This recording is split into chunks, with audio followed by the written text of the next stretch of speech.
sholli ala sayyidina Muhammad wa ala Muhammad. Alhamdulillah, gimana kabarnya semua? Alhamdulillah baik. Oke, baik, sebelumnya perkenalkan nama saya Muhammad Sofyan. Di sini saya sebagai moderator yang akan tugasnya sebagai penengah dari debat kali ini dengan mosi yaitu media sosial lebih banyak memperkeruh isu keagamaan daripada mendidik masyarakat.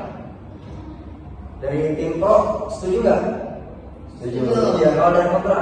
Kontra pasti. Oke. Langsung saja ya. Kita ketahui bahwa di lapangan realitanya itu bagaimana dikemas konten-konten secara realita banyaknya isu-isu tentang keagamaan. Banyak sekali itu, apalagi komentar-komentarnya. Kemudian ada juga sisi yang mendidiknya. Nah, maka dari itu langsung saja bagaimana kita dengarkan argumentasi dari tim pro dan juga dari tim kontra. Baik, dengan waktu yang sudah disepakati dan juga sudah disahkan oleh moderator, kita berikan waktu 3 menit kepada tim pro untuk memaparkan argumentasinya. Silakan. Baik, perkenalkan saya Muhammad Rifki Al-Munawar, ya, selaku tim pro yang kali ini akan memaparkan sebuah argumen terkait mosi yang telah dipaparkan tadi, yaitu media sosial sebagai isu media sosial dapat memperkeruh isu keagamaan daripada mendidik masyarakat. Nah, argumen dari saya yang pertama yaitu media sosial itu merusak otoritas keilmuan agama, ya. Karena dalam pendidikan agama, otoritas keilmuan adalah kunci, ya. Keaslian ilmuwan, kesohihan keilmuan itu adalah kunci.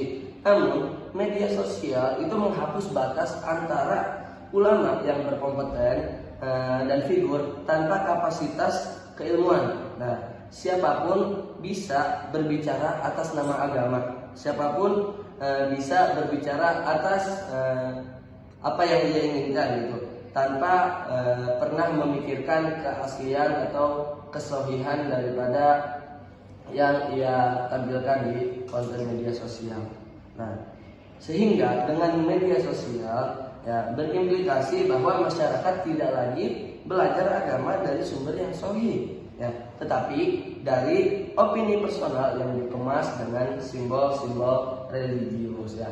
Banyak ya contoh konten-konten ya yang mungkin dengan dia berpakaian seolah-olah baik, dengan dia berpakaian yang agamis, itu tanpa pernah melihat otoritas daripada keilmuan tersebut. Kemudian dia memberanikan diri untuk menampilkan konten yang tidak relevan, yang tidak solid, gitu, yang tidak sesuai dengan sahih. Ya, itu pendapat dari saya.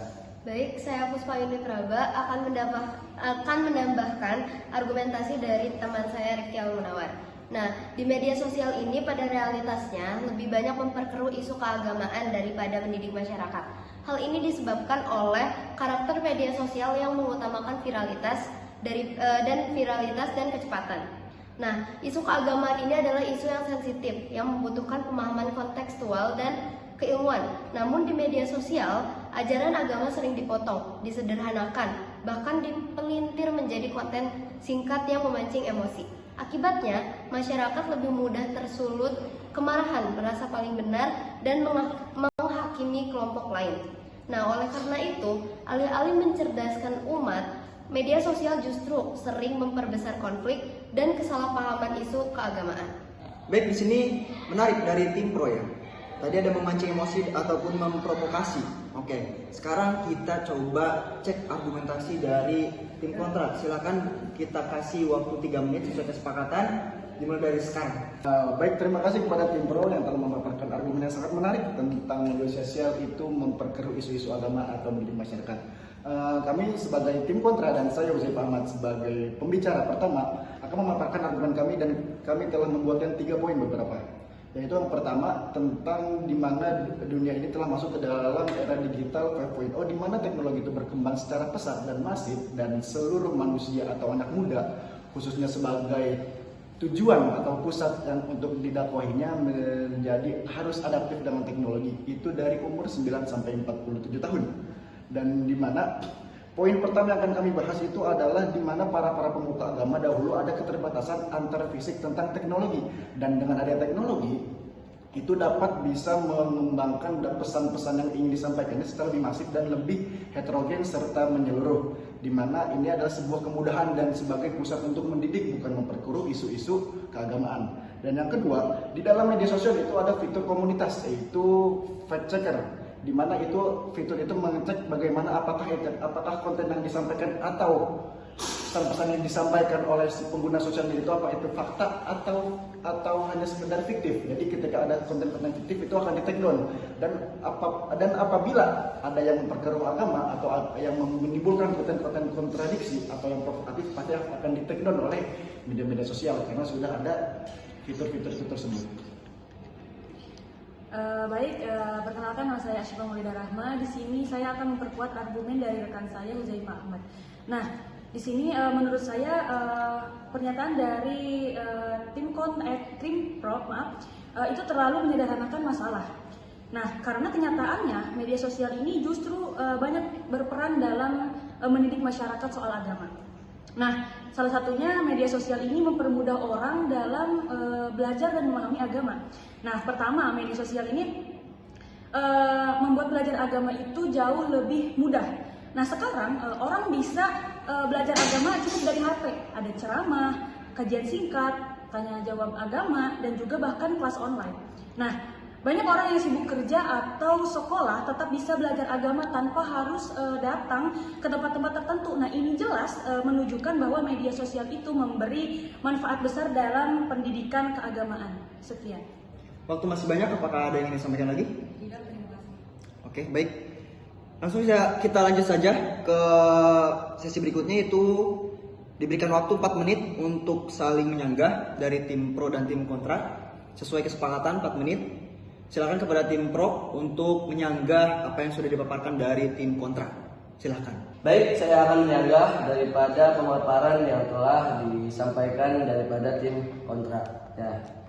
Tadi dipaparkan bahwasanya media sosial itu dapat memperluas jaringan pendidikan. Ya. Perlu kita ketahui bahwasanya dalam kenyataannya justru media sosial itu dapat memperkeruh daripada pendidikan tersebut, dapat membingungkan si pengguna. Karena apa? Karena banjirnya informasi-informasi, sehingga pengguna dalam media sosial itu tidak dapat memisahkan mana antara opini yang benar dan opini yang tidak benar. Itu karena dengan banyaknya informasi dari media sosial, sehingga media sosial tersebut tidak dapat difilterkan dengan informasi yang valid. Introduksi kepada dewan moderator dan pada para tim pro, di mana tadi tim pro membangun argumen bahwa dengan banyaknya atau tersebarnya luas media sosial atau konten-konten yang disebar, itu menimbulkan kebingungan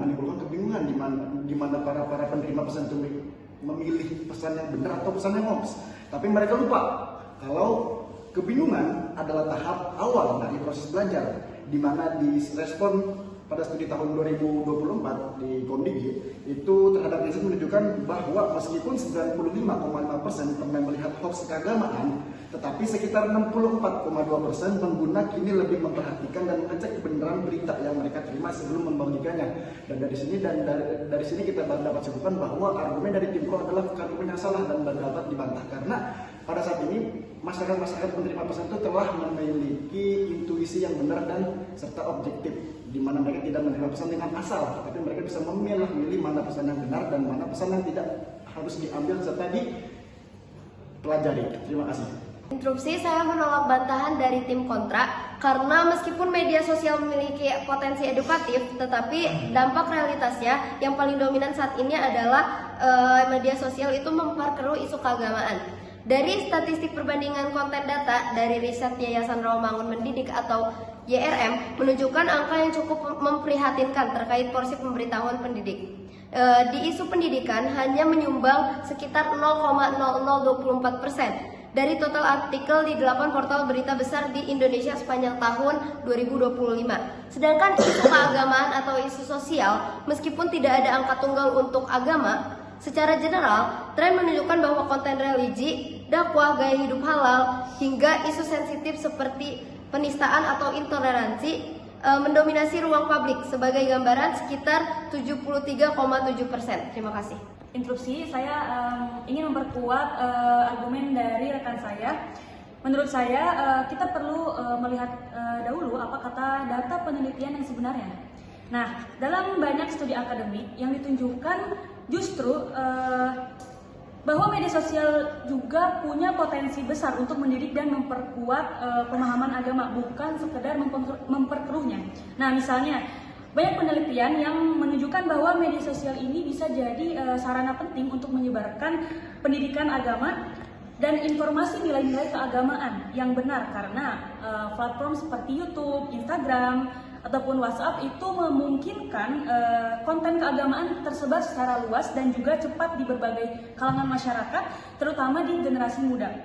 Nah, penelitian lain juga menemukan bahwa penggunaan media sosial berkaitan dengan peningkatan kritik keagamaan di kalangan remaja atau komunitas tertentu. Nah, jadi di satu studi ditemukan bahwa penggunaan media sosial ini berpengaruh atau mempunyai pengaruh signifikan terhadap perilaku keagamaan remaja di masjid tertentu. Baik, sekian. Sepakat.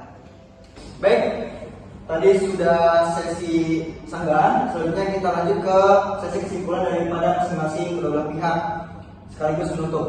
Saya beri waktu 1,5 menit. Saya berikan terlebih dahulu kepada tim pro. Silakan. Baik, berdasarkan seluruh argumen yang telah kami sampaikan, dapat disimpulkan bahwa kami tetap pada argumen kami, yaitu media sosial pada realitasnya lebih banyak memperkeruh isu keagamaan daripada menjalankan fungsi edukatifnya. Karakter media sosial yang mengedepankan kecepatan, viralitas, dan sensasi telah mendorong dominasi konten keagamaan yang provokatif, emosional, dan minim landasan keilmuan. Selain itu, hilangnya batas otoritas keagamaan di media sosial menyebabkan penyebaran tafsir agama yang keliru, penghakiman secara sepihak, serta polarisasi identitas keagamaan di tengah masyarakat. Dampak yang ditimbulkan tidak hanya sebatas kesalahpahaman, tetapi juga konflik sosial yang nyata yang mengancam harmoni dan toleransi antar umat beragama. Dengan demikian, meskipun media sosial memiliki potensi edukatif, secara empiris dampak destruktifnya dalam isu keagamaan masih lebih dominan. Oleh karena itu, pernyataan bahwa media sosial lebih banyak memperkeruh isu keagamaan daripada mendidik masyarakat adalah tepat dan beralasan. Maka mosi ini harus diterima. Oke, cukup. Terima kasih. Selanjutnya kita berikan kepada tim kontrak. Silakan. Baik, terima kasih. Berikut kami akan menyimpulkan tentang mosi pada kali ini, dan di mana kami telah menyimpulkan terhadap dua poin. Yang pertama, itu kita harus berhenti untuk memandang perdebatan di media sosial sebagai kekuatan yang negatif atau kekurangan negatif. Sebaliknya, karena itu adalah transparansi intelektual. Media sosial memaksa isu-isu yang dulunya tabu atau tertutup menjadi terbuka, sehingga masyarakat tidak lagi belajar agama secara normal, tetapi melakukan secara kritis. Dan yang kedua, kekuatan utama media sosial akan terletak pada karakter yang cepat dan viral. Meskipun hoax bisa muncul dan infrastruktur digital saat ini mulai dari fitur fact-checking dan community knowledge hingga akuntansi otoritas agama bekerja lebih cepat untuk memberikan klarifikasi kecepatan untuk mendidik masyarakat untuk memilih imunisasi digital terhadap informasi yang disampaikan. Dan dari itu, maka kepada rekan pro yang kami banggakan, jika kita menyalakan media sosial terutama isu agama, itu sama saja dengan menyalakan lampu karena telah menunjukkan debu di rawan kotor. Karena media sosial adalah alat yang menunjukkan realitas pemikiran kita, namun dengan segala kecepatan dan jangkauan, ia memberikan peluang pendidikan yang tidak pernah dimiliki generasi sebelumnya. Peluang untuk berdialog lintas iman secara terbuka dan peluang untuk menjadikan nilai agama sebagai aksi nyata yang viral. Oleh karena itu, kami tetap berdiri teguh bahwa media sosial adalah instrumen pendidikan masyarakat yang jauh lebih besar manfaatnya daripada kerumahan yang ditimbulkan. Maka dari itu, musik kali ini tetap kami tolak. Terima kasih. Oke, baik, saya akan menyimpulkan hasil debat kali ini.